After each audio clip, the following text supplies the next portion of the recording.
अग्रवाल कुटुंबियांचा गुन्हेगारीचा इतिहास आता हळूहळू समोर येतोय। दिवसेंदिवस अग्रवाल कुटुंबियांचे नवनवीन प्रकरण आता समोर येत आहेत। त्यामुळे अग्रवालच्या तिन्ही पिढ्या तुरुंगामध्ये आहेत।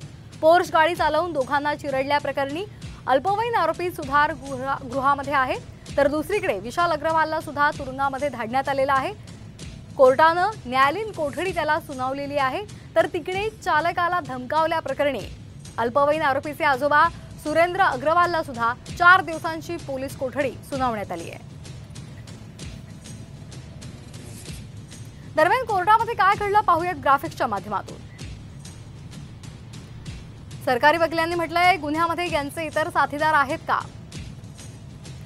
त्यांना इतर कुणी मदत केली आहे का याचा तपास करायचा आहे।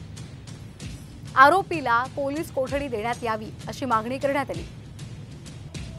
तर आरोपीच्या वकिलांनी म्हटलेलं आहे, आरोपी 77 वर्षांचे सीनियर सिटीजन आहेत। अपघात प्रकरणामध्ये वडील आणि आजोबांना अटक झाली, ही देशातली पहिलीच घटना आहे। ड्रायव्हर स्वतःच्या इच्छेने तिथे राहिला, त्यावर तपास अधिकाऱ्यांनी म्हटलेलं आहे, आरोपी वारंवार परदेशामध्ये जातात, त्यांचा पासपोर्ट हा जप्त करण्यात यावा, सीसीटीव्ही फुटेज तपासण्यात यावं, त्यामध्ये छेडछाड झालेली आहे त्याचा तपास करायचा आहे असं तपास अधिकाऱ्यांनी म्हटलंय। त्याचबरोबर सुरेंद्र आणि मुलाची एकत्रित चौकशी करायची आहे।